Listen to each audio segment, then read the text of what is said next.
வணக்கம். இந்த நாளின் சின்ன சின்ன வெளிச்சங்களில் இன்னொரு புதிய சிந்தனையை தெரிந்து கொள்வோம். சாக்ரட்டிஸ் சொன்ன அழகான வாசகங்களில் ஒன்று, I cannot teach anything to anybody, I can only make them to think. நான் யாருக்கும் எதையும் சொல்லித் தருவதில்லை, அவர்களை சிந்திக்க தூண்டுகிறேன் என்று ஒரு வாசகம் அழகாக சொல்லியிருக்கிறார். இதுக்கு இணையா அல்லது இதுக்கு இணையான இப்போ இந்த கருத்தோடு ஒற்று பேசுகிற அம்பேத்கர் ஒரு ஸ்டேட்மெண்ட் சொல்லியிருப்பார். உங்கள் எல்லாருக்கும் தெரியும். கல்வியை பற்றி, கல்வின்றது எழுத சொல்லித்தரதோ படிக்க சொல்லித்தரதோ அல்ல, அது புலன்களுக்கான பயிற்சி. அவர் சொல்றாரு, கல்வி என்பது எழுத சொல்லி தருவதோ படிக்க தருவதோ அல்ல, மாறாக படிக்கிற மாணவனை கேள்வி கேட்க சொல்லித் தருவது, சிந்திக்க சொல்லித் தருவது, பகுத்தறிவுடன் வாழ சொல்லிக் கொடுப்பது. இது 3 தான் கல்வி. எழுதுறதுக்கு படிக்கிறதுக்கு யார் வேணால் சொல்லி தந்துடலாம். அது நம்மளுடைய விரல்களுக்கும் கண்களுக்கும் நாவுக்குமான பயிற்சி, அவ்வளவுதான்.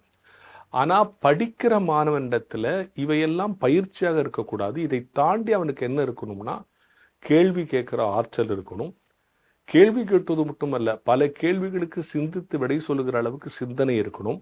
இந்த கேள்வியும் சிந்தனையோடு கூட மட்டுமல்ல, ஒரு விஷயத்தை பகுத்தறிந்து பகுத்தறிவோடு வாழ தெரிவது தான் நல்ல கல்வி. சாக்ரட்டிஸ் என்ன சொல்கிறாரு, நான் யாருக்கும் எதையும் டீச் பண்ணல, திங்க் பண்ண சொல்லித்தரேன், அவ்வளோதான். அப்போது கல்வி சிந்திக்க வைக்க வேண்டும், சிந்தனையை வளர்க்க வேண்டும். ஆனால் இன்னைக்கு இப்போ ஒரு கலாச்சாரம் இருக்குது. கேம்பஸ் இன்டர்வியூ ஒன்று இருக்குது இல்லையா? கல்லூரியிலே படித்து முடித்து டிகிரி வாங்குறதுக்குள்ளே வேலைக்கு வந்துடுன்னு சொல்லிட்டு போயிடுவாங்க. இது ஒரு வகையில் அந்த படிப்புக்கு, அவனுடைய கல்விக்கு உரிய மரியாதை கிடைக்குது அப்படின்னு எடுத்துக்கிட்டால் கூட, நம்ம பேரண்ட்ஸ்லாம் கூட சொல்லுவாங்க, அந்த காலத்திலலாம் நான் படித்து முடிச்சு சர்டிஃபிகேட் தூக்கின்னு எத்தனை இடத்துக்கு ஏறி இறங்கணும் தெரியுமா, இப்போ நேராக உன்னை கூட்டுன்னு போயிடுறாங்கன்னு சொல்கிறது ஒரு வகையில் ஆரோக்கியமானதாக இருக்குது. ஆனால் நான் என்ன நினைக்கிறேன்னா, ஒருவன் படித்து முடித்த பிறகு அவனுக்குள் இருக்கிற தேடல், அவன் போய் எனக்கு தகுதியான இடம் எதுன்னு தேடுற அந்த அனுபவம் இருக்கு, தேடல் குறைஞ்சு போச்சு.